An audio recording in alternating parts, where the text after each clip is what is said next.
بسم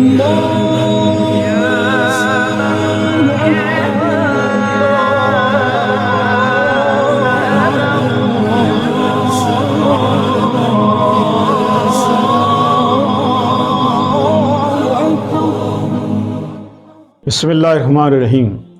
الصلاۃ والسلام علیک یا شفیع اللہ، الصلاۃ والسلام علیک یا نور اللہ، الصلاۃ والسلام علیک یا حبیب اللہ، الصلاۃ والسلام علیک یا رحمت للعالمین۔ یوٹیوب چینل سے قاری محمد ریاض قریشی کا سلام، السلام علیکم ورحمۃ اللہ وبرکاتہ۔ پاکستان میں اور پاکستان سے باہر رہنے والوں کے لیے ہم دعا گو ہیں کہ اللہ پاک آپ کی روحانی، جسمانی، اندرونی، بیرونی بیماریاں دور فرمائے، آمین۔ جی ہاں ناظرین، آج کل بہت سے لڑکے، نوجوان آتے ہیں اور بہت سے کمنٹس بھی آئے ہیں،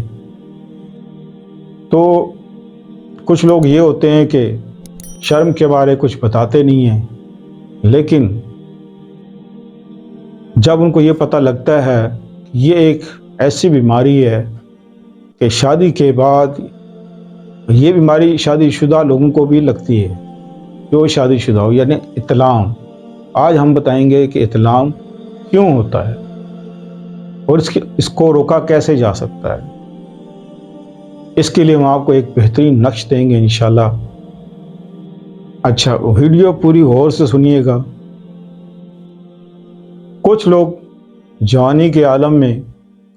کچھ ایسے حرکتیں کرتے ہیں کہ جس کی وجہ سے جو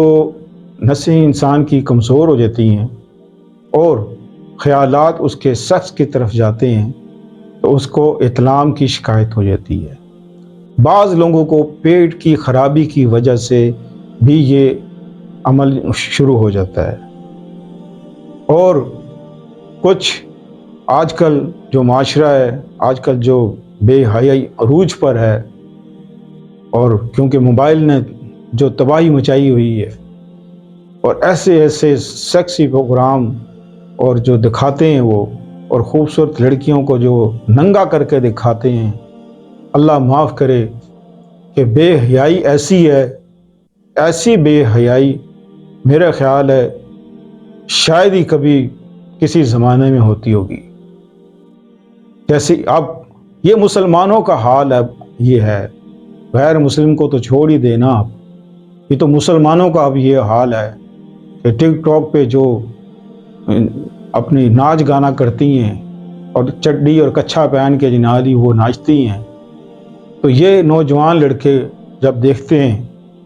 تو انہوں نے تو پہلے شیور کی مرغیاں کھائی ہوتی ہیں اور وہ غذائیں کھائی ہوتی ہیں جس سے ویسے ہی بندہ ہلاکت میں چلا جاتا ہے، بہت پریشان ہوتا ہے اس وجہ سے۔ یہ تمام ان نوجوانوں کے لیے جن کو یہ شکایت ہے کہ جی ہمیں اطلام ہوتا ہے رات کو سوتے وقت، اگر کوئی آپ کو خواب آتا ہے، خواب کے ذریعے آپ کسی سے کچھ ایسی حرکت کر رہے ہیں، تو اس کا مطلب یہ ہے کہ تمہارے اندر ایک فیلنگ ہے کہ تم بہت زیادہ خیال کرتے ہو اور بہت زیادہ تمہارا دھیان ہے اس طرف، اس دھیان کو وہاں سے ہٹا دو۔ اور اگر بیماری ہے، آپ نماز بھی پڑھتے ہیں، قرآن بھی پڑھتے ہیں، اور آپ پاک صاف رہتے ہیں اور تسبیحات بھی کرتے ہیں، اللہ کا ذکر بھی کرتے ہیں، اس طرح آپ کا رجحان بھی نہیں ہے، لیکن باوجود اس کے آپ کو یہ اگر تکلیف ہے، تو پھر یہ جو نقش ہم آپ کو دکھا رہے ہیں، اس نقش کو آپ غور سے دیکھیں، اور اسی طریقے سے آپ نے اس کو لکھنا ہے۔ لکھنے کی اجازت مکمل طور پر میں آپ کو دیتا ہوں، لیکن لکھنے سے پہلے 11 روپیہ ہدیہ، اس کا نذرانہ جو بھی ہے وہ آپ ایک سائڈ پہ رکھ دیں، کسی غریب کو دے دیں یا مسجد میں ڈال دیں، 11 روپیہ۔ پھر اس درود شریف پڑھیں، درود شریف پڑھ کے باوضو ہو کے آپ نے یہ تعویذ لکھنا ہے، اور یہ تعویذ اسی ترتیب سے لکھ کے آپ نے اپنے بازو کے ساتھ باندھ لینا ہے۔ انشاءاللہ عزیز اس کو باندھنے سے اللہ پاک کرم کرے گا اور یہ بیماری ختم ہو جائے گی۔ اور ایک چیز اور ہے کہ جب آپ سونے لگیں تو شہادت کی انگلی سے آپ نے یا عمر ایسے کر کے یا عمر لکھنا ہے سوتے وقت. انشاءاللہ شیطان آپ کے قریب بھی نہیں آئے گا اگر آپ خود شیطان نہیں ہیں تو. ملتے ہیں اگلے پروگرام میں. السلام علیکم ورحمۃ اللہ وبرکاتہ.